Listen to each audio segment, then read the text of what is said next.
Coming to you from Chicago, this is GovLove, a podcast about local government. GovLove is produced by ELGL, the Engaging Local Government Leaders Network. We engage the brightest minds in local government. I'm Dan Bolin, a local government attorney and partner at the Ansel Glink Law Firm in Chicago.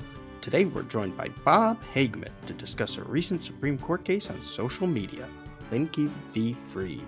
Our friend of the court will discuss what this case means for local government officials and employees in the amicus brief he worked on for the Local Government Legal Center.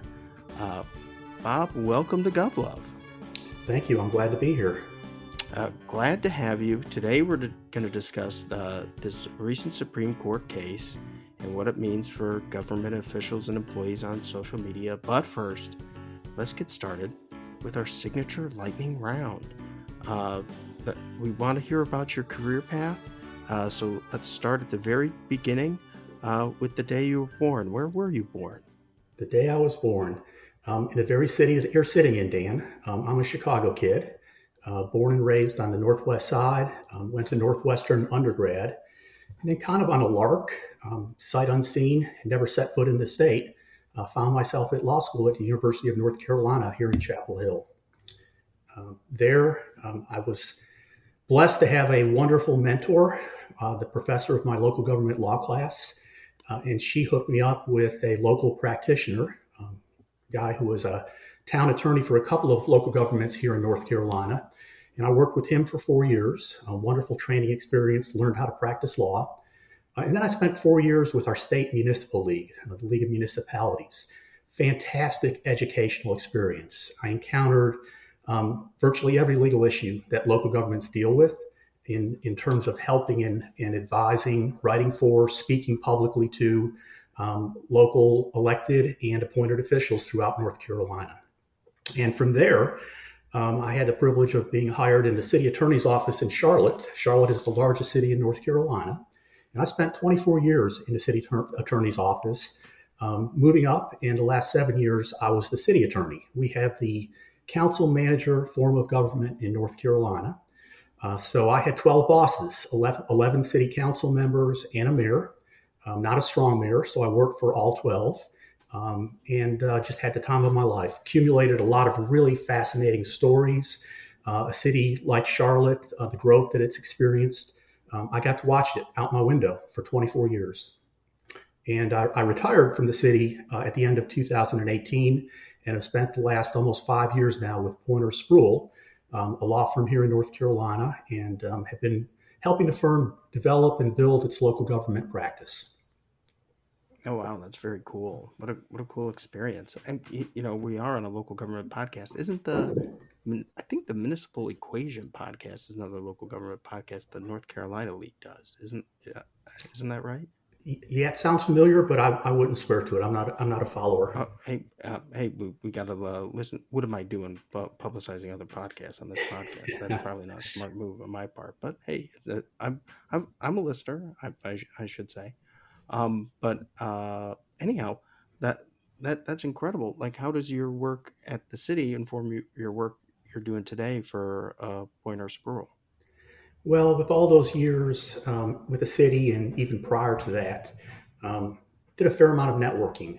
Twice a year, we have our state, local government, city attorneys conferences, and you really get to know your colleagues across the state. And obviously, being from the largest city, a lot of folks look to Charlotte for the precedents that we would set, some novel things that we would do.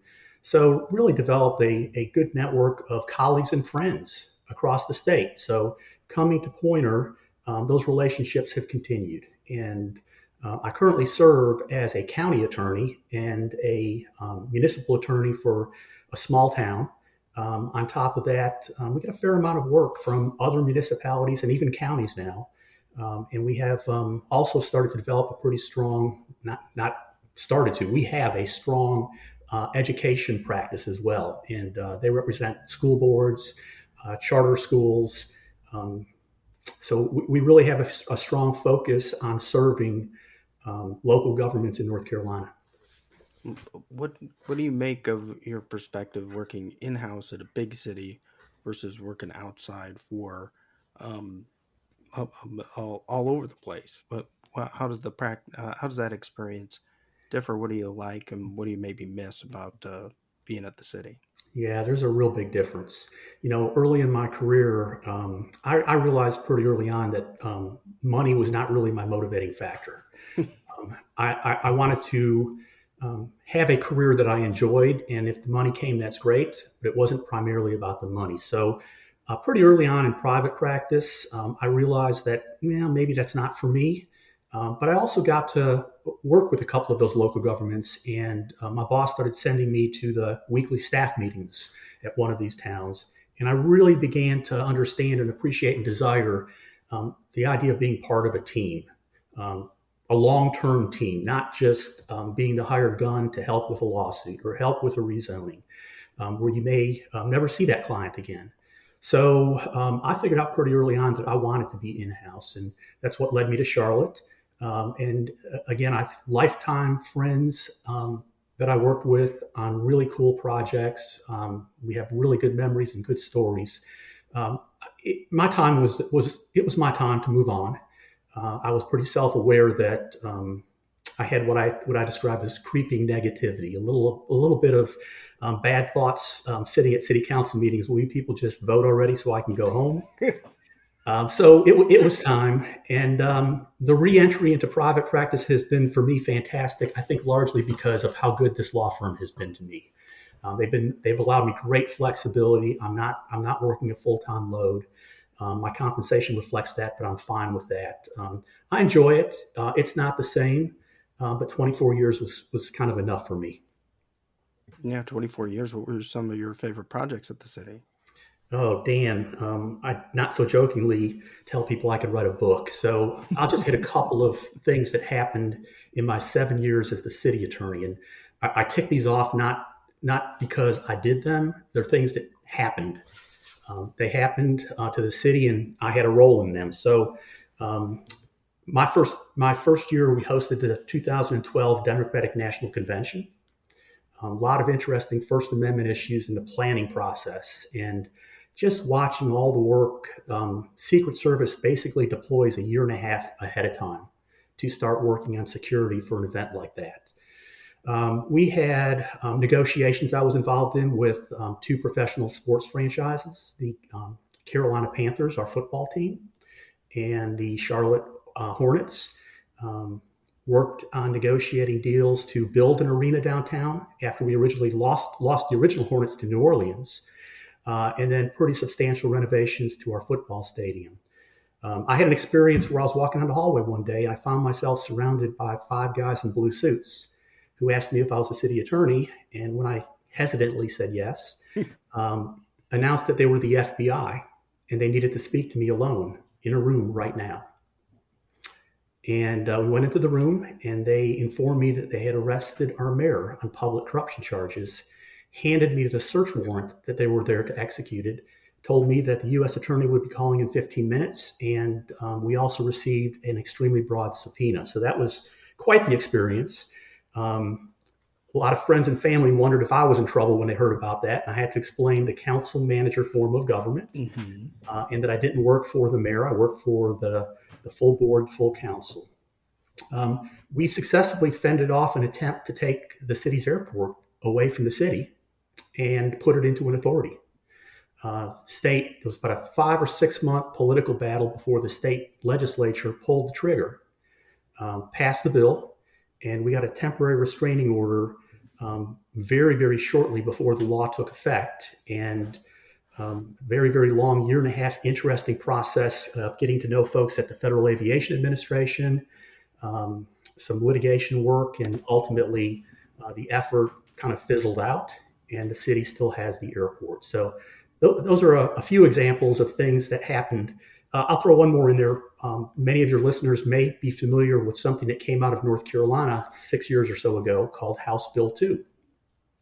House Bill 2 was a legislative reaction to the Charlotte City Council adding sexual orientation and gender identity to a list of protected characteristics that dates back to 1968. The city of Charlotte in 1968 replicated a portion of the 1964 Civil Rights Act by making it unlawful to discriminate based on race, color, religion, and national origin in places of public accommodation.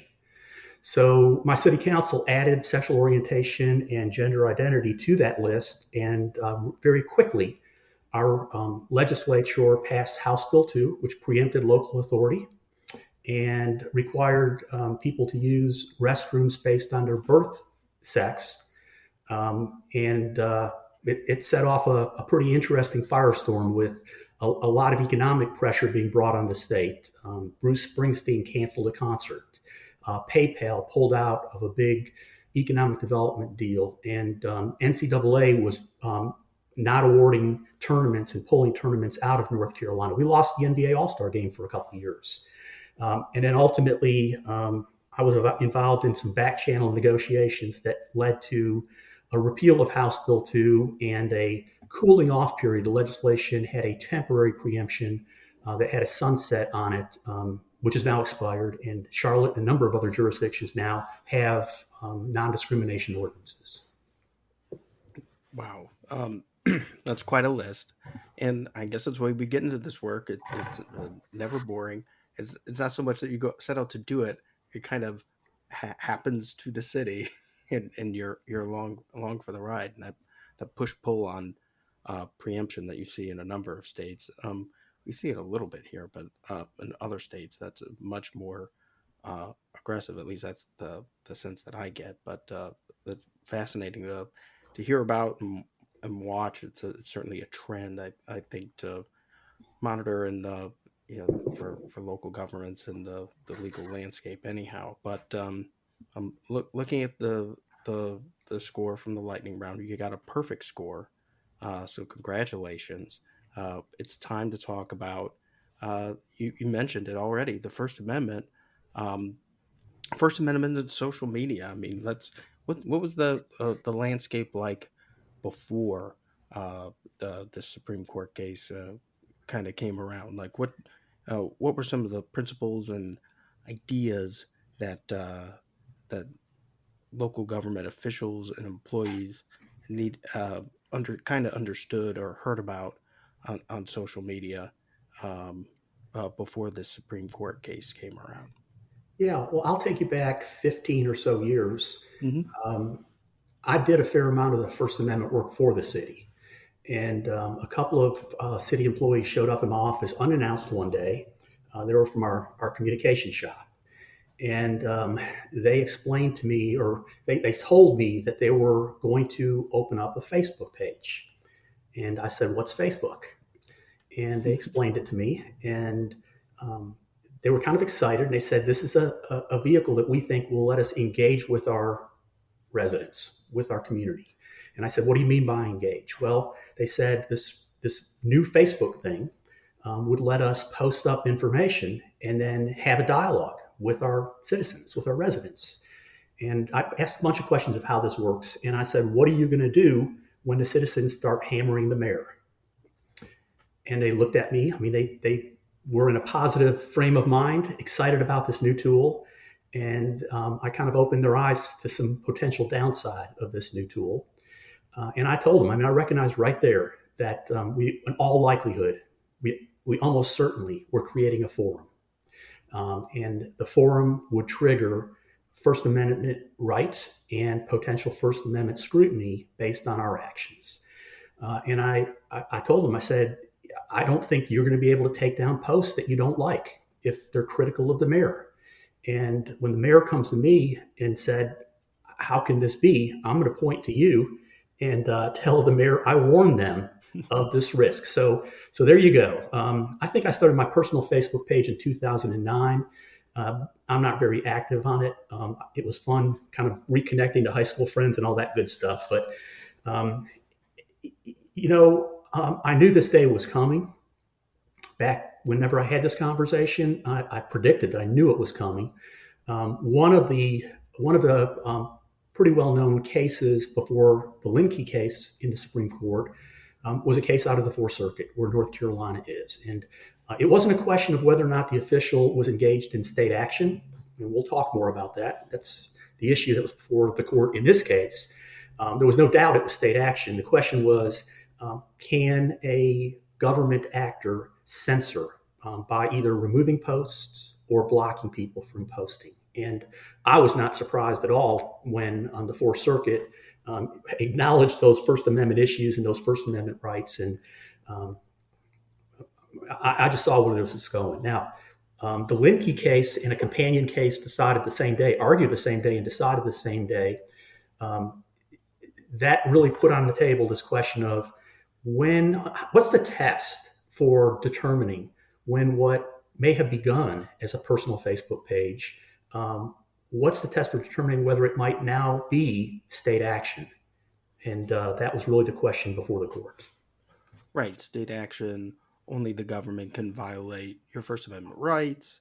You need to be a state actor um, in order to do that. But when are you a state actor when you're acting as a private citizen? I think the facts of the Linke case kind of highlighted that kind of mixed use of social media. Maybe you could tell us a little bit about the facts of the case. Yeah, so James Freed is the city manager for Port Huron, Michigan. And Mr. Freed started a Facebook page probably about the same time I started mine when he was younger and he was not a government official. And it was like everybody else, he was using it for personal communications. And he would post pictures of his kid, his family. He identified himself as the father of his daughter, the husband of his wife. And he became the city manager in Port Huron.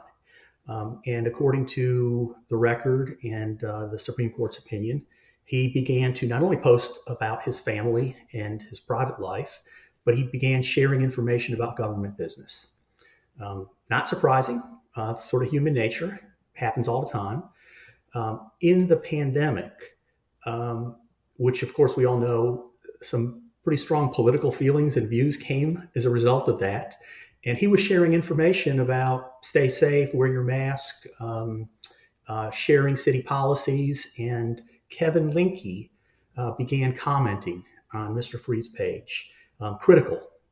And Mr. Freed obviously didn't favor that. And he started deleting posts. And after a while, he just said the heck with it and he blocked Mr. Lindke. So, that's what led to the lawsuit. Mr. Lindke claimed that this blocking of his post and removal of his post was censorship, viewpoint-based, and something that the government cannot constitutionally do under the First Amendment. So we've got a lawsuit, and then the lower court, the district court, and then the Sixth Circuit Court of Appeals wrestled with this question. What is the test for determining whether or not Mr. Freed was exercising his own personal First Amendment rights? Governmental officials don't lose their own First Amendment rights by working for the government. Or was he engaged in state action? And as Dan, as you noted before, private citizens aren't subject to the First Amendment. They can freely block people.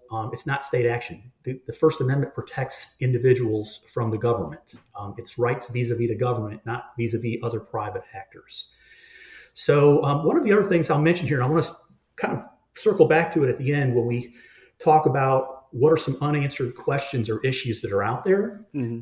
So I'm no expert on social media, but the court even recited that when he began his Facebook page, Mr. Freed, like I have, it was a private page, and people could see my page only if I made things public. I could make things private.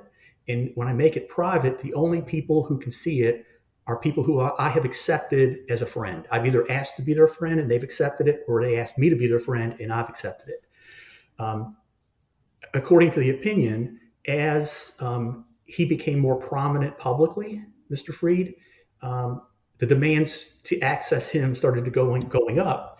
And he created what I guess Facebook allows is a public page where anybody can see it. You don't need to establish this friend relationship. Anybody can see it. So I think that's important because I think there's a really unanswered question here is what the court did in this case, how does they test how does it apply and how do you apply it to somebody who uses social media but haven't opened up their page to the whole world? And we could talk more about that. Yeah, for sure. Um, Definitely going to be unanswered questions. But let's look at the question that the um, court did answer. It's kind of this state official test that or authority test, as you called it in your brief. The district court applied it. That's the lowest level court in this lawsuit, and then the Sixth Circuit applied it, and then kind of the uh, Supreme Court uh, looked around that there was this test out there, and then other circuits were applying different tests. Could you tell us about some of those and that companion case you mentioned? Yeah, you're describing a classic split in the circuits, a circuit split. Um, and it is not uncommon, or that's one of the situations that catches the Supreme Court's attention. When there's questions of law out there that have not been definitively and clearly answered by our courts, um, they have to be wrestled with when brought before the courts. And the Supreme Court, in a lot of cases, will wait and let sort of the lower courts take a shot at figuring it out. And sometimes those circuits have a different approach, and that's when we have what we call a split in the circuits, or a circuit split. That's clearly the case here. There was the Lindke case, which used sort of a variation of the test that we urged the court to adopt and the top test that the court actually adopted. And then there were 4 or 5 other circuits, including the O'Connor case, where courts had applied a more of an appearance test. What does it look like? We urged the court, and we can talk a little bit about why and why we came down and how we came about kind of settling on what we argued to the court or put before the court as a suggested test. We thought the appearance test was going to create real problems, highly fact specific. The possibility of individuals who work for the government creating social media that looks like an official page when they may not even had any authority to do anything in terms of speaking for their employer. So the court got a variety of different suggested tests put before them, and they heard oral argument in both cases. And a few weeks ago, they provided us their answer. Yeah, so that companion case you mentioned, O'Connor Ratcliffe versus Garnier. Is it Garnier or Garnier, like the shampoo? I'm going to say Garnier. Your guess is as good as mine. But I think the facts of that case kind of highlight the point that you're making, is that maybe when this was set up, it wasn't created by virtue of the authority of the state. Then in that case, there were a couple of school board members that were these were like campaign pages that were separate from their personal pages. The school board candidates, and they maintained these pages when they went into office and continued posting about things they were doing while they were in office. And of course, they some folks didn't agree with some of the things that they were doing, and they are in the same position where they were maybe they said they were blocking lengthy and repetitive comments, and the kind of, and as you noted in your brief, kind of the Ninth Circuit looked at that case and kind of looked at more like the appearance of whether whether this page looks like a government page, and rather than whether this page was authorized by some kind of government authority. And that's kind of a fuzzier test, right? Yeah, exactly. And I mean, I've not canvassed it, but I'm highly confident that you can find thousands of examples across the country of people using social media to campaign, and then once they're successful, of course, while they're campaigning, their actions aren't subject to First Amendment scrutiny because they're not yet they're not having not won the election. They don't have the government's power, so they're not a government actor before they actually take office. That's clear. Right. But I think it's really common for individuals who use social media to campaign to then just continue to use it after they take office to talk about government business. So there's a, split in the circuits. There's they these cases are appealed to the Supreme Court. The Supreme Court doesn't have to hear every appeal, but like you mentioned, when they see a split like this, that's something they like to resolve. And so this is an attractive this pair of cases they were taken up together. Um, was kind of kind of really the first time the Supreme Court really looked at government social media like this. And so part of that process, both sides get to write briefs, but there's also these briefs from amicus briefs, friends of the court. Tell us what that means and what that's like, and how you came to write a brief for the local government legal center. Yeah, so particularly in the higher courts, appellate courts, and certainly the Supreme Court, these amicus briefs, friends of the court, amicus curiae, friends of the court, are very, very common. And it's a way for individuals or organizations who have an interest in the outcome of the case, an interest in the legal outcome. They're not a party to the case, so they're not directly affected by the court's ruling, but they have an interest in the outcome of the case. It's quite common to come forth with a friend of the court brief to make an argument for the court to hopefully consider, in addition to the principal arguments made by the parties. And I believe in this case there were somewhere around 14 amicus briefs filed. Kind of to anticipate your question, how did I get involved in this?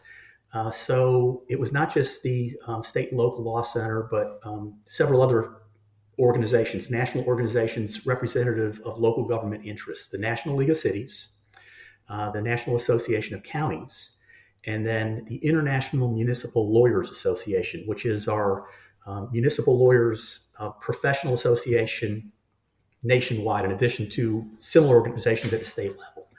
So I've been involved with IMLA. I've been going to conferences there for decades. Amanda Karras is the general counsel, executive director, who I know, and she reached out to me. We had actually done an amicus brief for them before in a case involving the city of Nashville. It was also a First Amendment Facebook case. So she knew that I had some experience and interest, and put together a team inside the law firm. A partner of mine, Caroline Mackey, and a couple of young associates, and even a summer clerk. And we had a number of strategy phone calls with representatives from all those organizations. Started out just by saying, why do you want to write an amicus brief, and what's your goal? And have you thought through how well developed is your idea of what we should be arguing? And they said what they really think was most important was not necessarily the outcome of these cases in terms of who wins, but more importantly, the desire for the court to articulate a usable test, so that we're not constantly litigating in a gray area or something that's so highly fact specific that it's hard to get rid of a lawsuit, because you've got to go through the whole gamut of factual analysis and evaluation. So at the outset, the strategy was to offer a proposed test that would be relatively objective and easy to apply. And we'll talk more about it, but that's where we landed on. We were much more attracted to the authority question as opposed to the appearance question. Right, because you argued in your brief that the authority test, kind of what the Lindke court used below, is a cleaner, more objective, easy to apply practical test. Like the facts of Lindke, but what's his username was like J.R. Lindke won or whatever, and it was not like city of Port Huron or something. Like the account's going to stay his Yeah. after he moves on from the city. Um, doesn't like pass the torch account that stays with the government.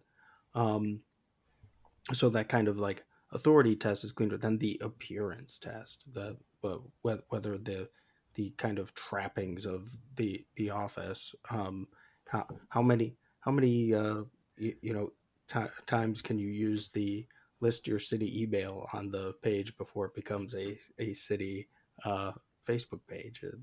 Like you said, would be highly fact dependent, and uh, and cause a lot more uh, litigation potentially. Yeah. Well, let's say like Mr. Freed, you used it for both personal information as well as your official duties information as a government official. So if you're looking at an appearance test, first of all, and we use this example in our brief, a sanitation worker who doesn't have any authority to speak for the government. They're not in a communications business, but they can set up a Facebook page and they can dress it up and use pictures of them at work, pictures of sanitation vehicles, make it look or appear as if this is a government page.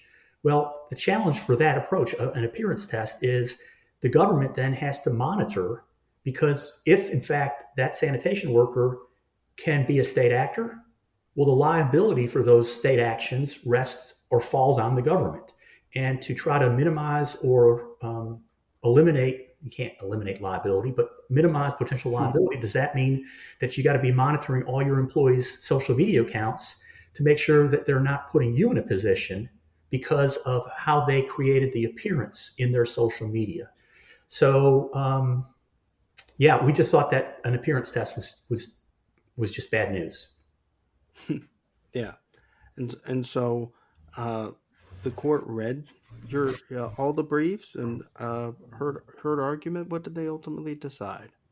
Yeah, well, I don't know that I can't prove that they read the briefs, but I like to think that they did. Interestingly, Dan, and I guess I'll put the question to you is, why did you pick up on our amicus brief out of 14? Obviously, we were writing on behalf of local governments, but we kind of got a thrill because the day or the week before oral argument, Nina Totenberg with NPR reached out to us, and she did a story that the morning of or the day of oral argument.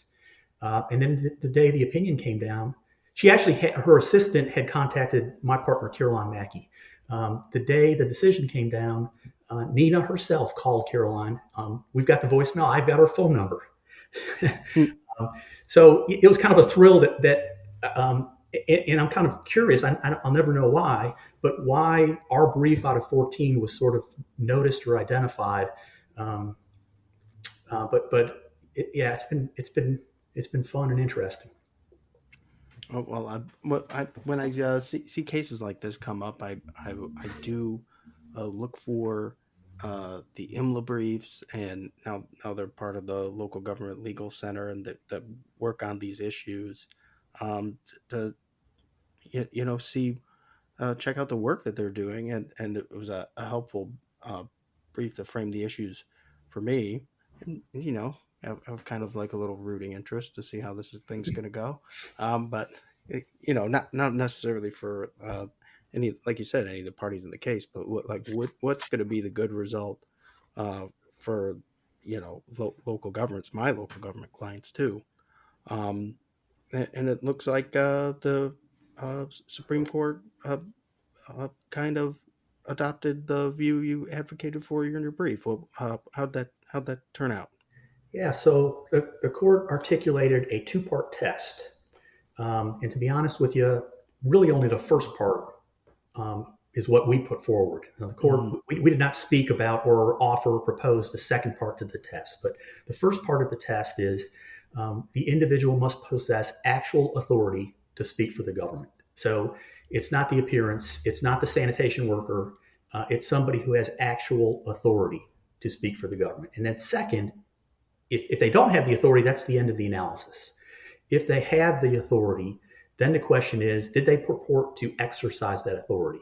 In other words, just because they have the authority doesn't mean everything they do in life is an exercise of state authority. So there's still the opportunity for them to act in their private personal capacity without triggering First Amendment analysis. Now, actual authority, what does that look like? Where does it come from? So we offered three kind of sets of categories that we felt comfortable saying, yeah, this is actual authority. One is if it's the government's page, right? My communication folks in Charlotte set up the page, managed it. There's no doubt. There's no personal activity involved in that. So if it's a government page, let's say it's the mayor of Chicago's page, it's run by the city. The mayor obviously gets to decide the content and what he's saying, but at the end of that term, the new mayor steps in. All right, the page stays with the government. So that was one category. We say actual authority, right? Second, if the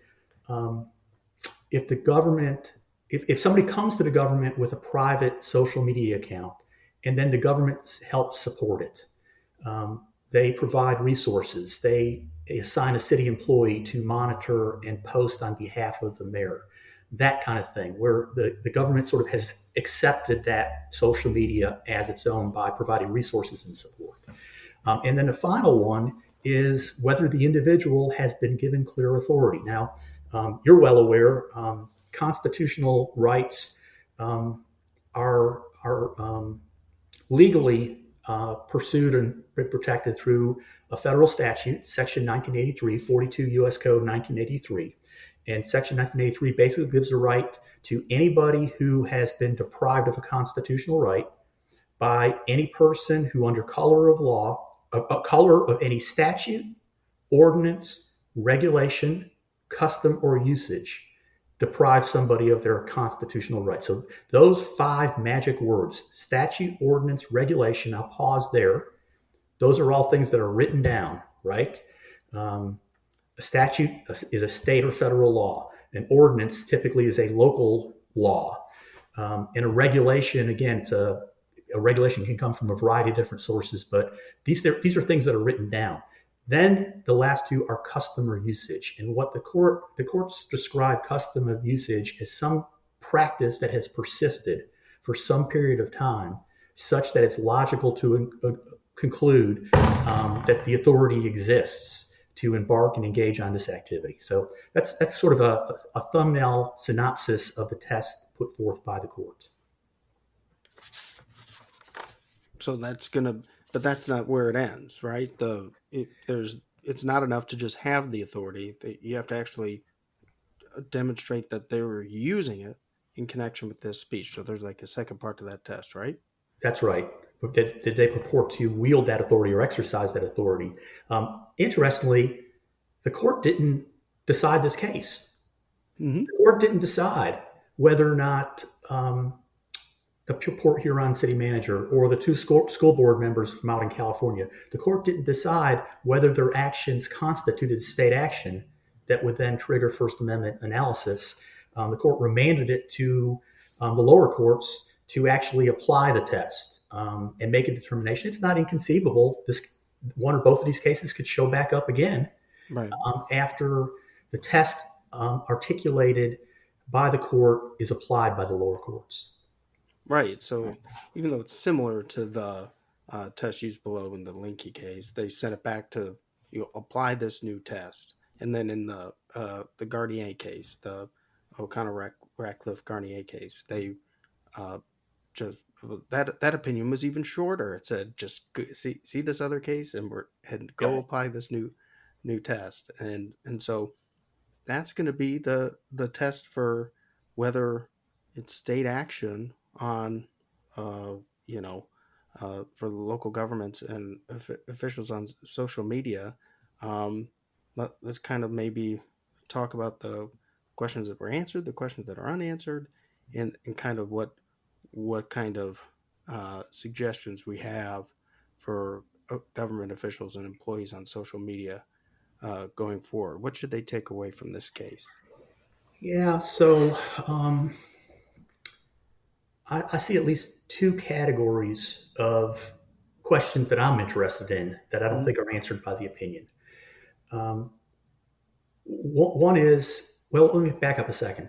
I think one of the challenges for the court was to try to figure out a test that has staying power, that as social media is such a new thing, and as it continues to evolve and morph, what's it going to look like in 5 or 10 or 15 years? And the court had to try to articulate a test that they think is workable with Facebook as Facebook currently exists. But it's going to be interesting to see whether it proves to be a workable test as social media evolves. But I mentioned earlier before this feature with Facebook. I don't know what the court would, what a court, well, if there would be a distinction between Mr. Freed having a private page. Let's say he had a private page and he had accepted a friend request from Mr. Lindke. He didn't have to. You don't have to accept friend requests. Query whether or not if you're a state actor, you do have to. I don't know. I don't think so. But let's say he had, and then he unfriended him, right? Would that have been different than the fact that he had converted his page into a public page that anybody could view and comment on? So that's sort of a nuance there that I'm really curious how courts would deal with that. The other broad category is sort of the range of governmental employees and officials.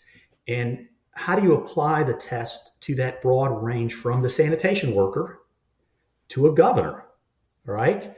So one thought I had, and I'm not at the point where I'm advising clients this yet, but I'm kind of interested if a way to protect yourself as a local government is to adopt a policy that says no employees, no city employee is authorized to speak for the city on social media accounts other than those established by the city and managed by the city. So you basically disavow authority. Yeah. I don't know. Would that work? Now, you think about that, and that may work for the rank and file workforce, but what are you going to tell the elected officials? And I mean, in the council manager form of government, the city manager is not in the business of telling the elected officials what to do. They're his boss, he's not their boss.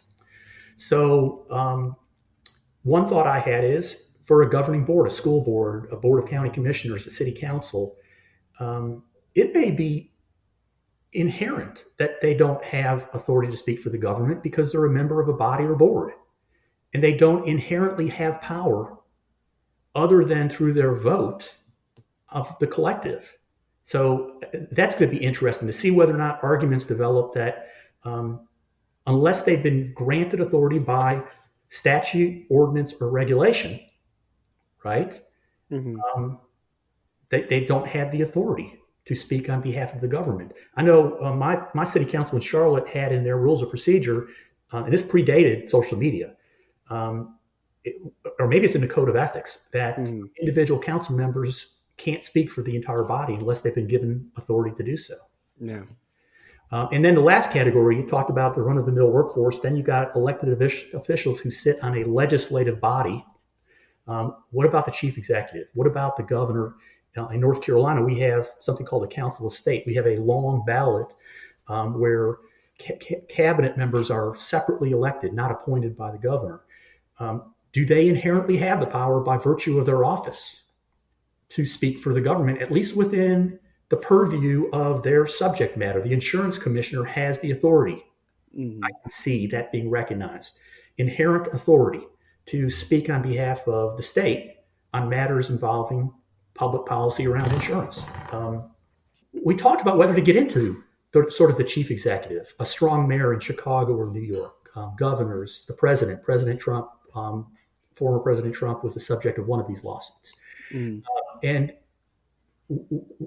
one of the hard things I said to them is, are we really going to have to educate the Supreme Court, and is it worth our time to all the different kinds of structures of local government? I mean, you've got strong mayors, and you've got mayors and council manager form of government, and you've got chairs of county commissioners that might be a president who are separately elected as opposed to being appointed just to run meetings.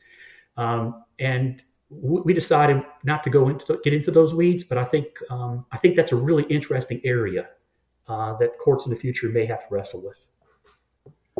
Yeah, a few different interesting comments on what you had to say. That first issue about like the different applications of the different social media platforms, and this came up in the opinion.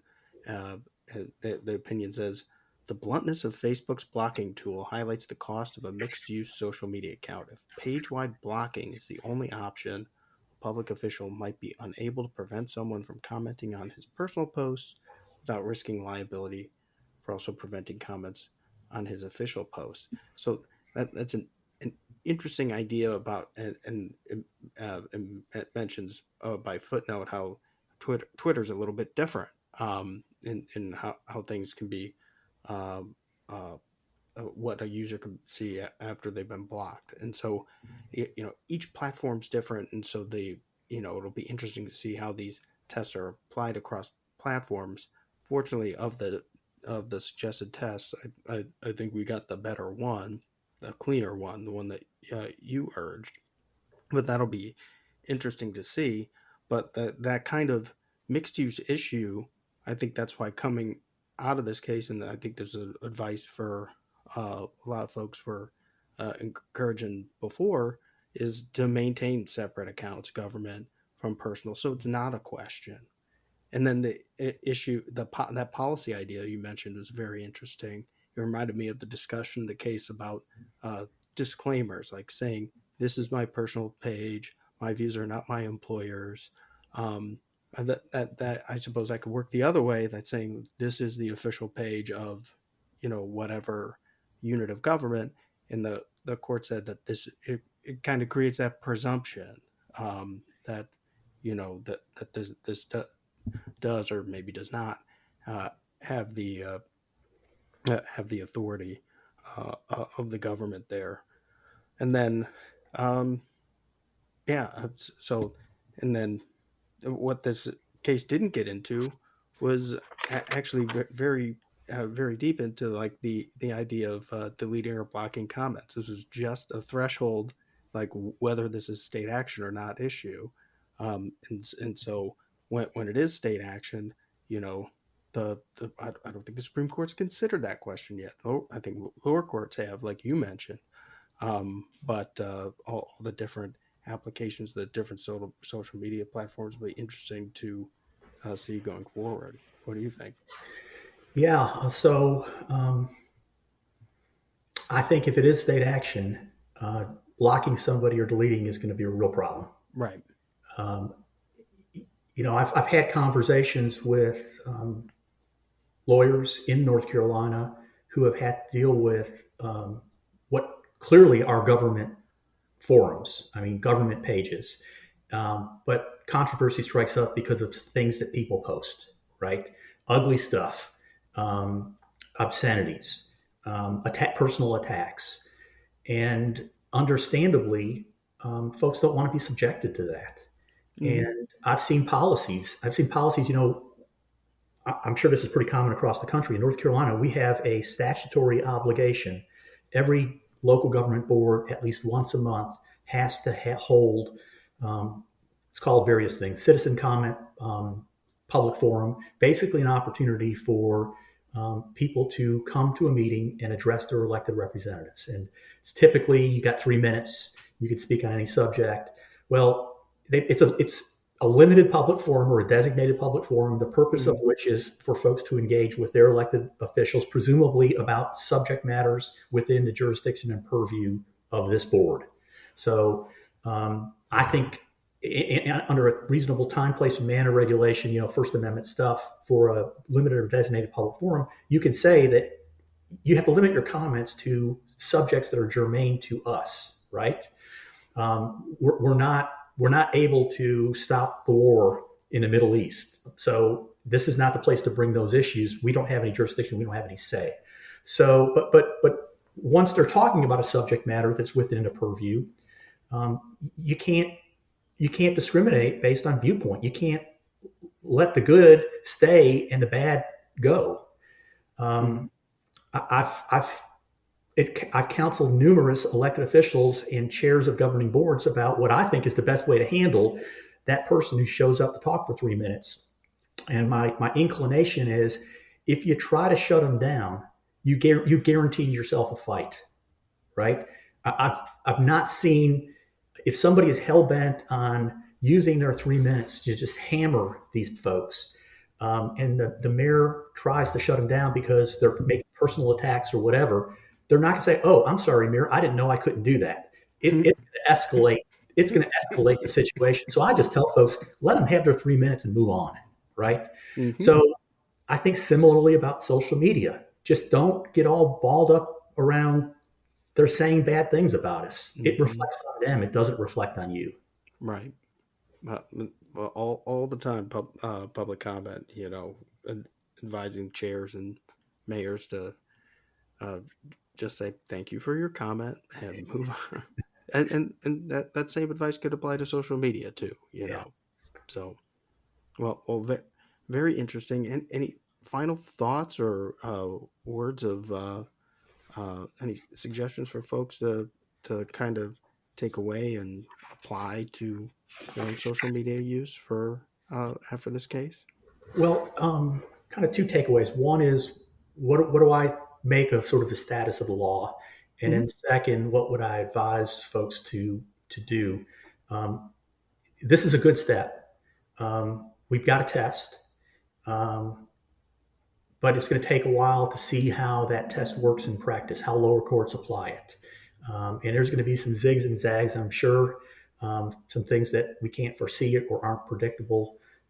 But this is not the end of the legal No. wranglings around social media posts by government officials. In terms of a takeaway, I think we've hit on a number of them, or folks can sort of deduce what makes sense. Um, don't mix your personal and your political, or your personal and your governmental. Yeah. Just be disciplined. If you really want to talk about the governmental stuff, set up a separate page and don't put your kids pictures of your kids where now you've got a forum and people can talk about how ugly your baby is, Mm. right?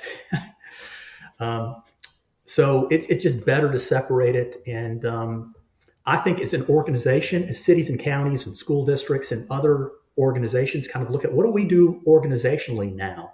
Yeah. It's a challenge because you really need to balance and recognize the fact that your employees and officials have their own First Amendment rights. And if you try to tell them what they can and cannot say, there's a whole other stuff out there, the Pickering Mm. Connick, Garcetti stuff about First Amendment rights of government employees. But um, you, you're sort of damned if you do, damned if you don't. Yeah. You tell them to avoid running the risk that they're going to buy you a First Amendment blocking problem. You may be telling them what they can and can't do, and what you're telling them may violate their own First Amendment rights. Mm. So it's a really hard space, but at least we have a test right now. And again, I'm toying with the idea. I need to think it through and talk with others and kind of vet this idea. Yeah. Can we protect ourselves? Because so let's say that your sanitation worker gets sued. They're probably being sued. They might be sued in their individual and official capacity. The government gets pulled in. Now you got to defend this lawsuit, even though you don't think that the person that caused this lawsuit had any authority, but they've done something that's triggered a lawsuit, and it just becomes a potential litigation mess. Yeah, well, like you said, this won't be the end of the litigation around these issues. This isn't even the end of the litigation in these cases we Yeah. talked about. So it'll be interesting to see and watch in the months and years to come.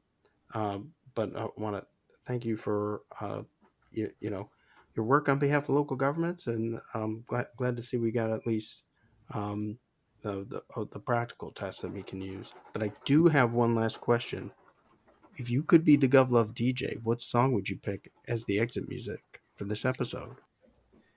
Oh man, Dan. So I'm sitting here in my house in beautiful Chapel Hill, North Carolina, where the cicadas have made their appearance. I saw a couple of them out my office window here. In fact, I've got a tree right here, and there's 3 or 4 of the abandoned shells. And I've seen a number of the ones that have abandoned those shells. And when I stepped outside this morning, they're in full song. It's really interesting. So I guess we're going with some James Taylor. In my mind, I've gone to Carolina.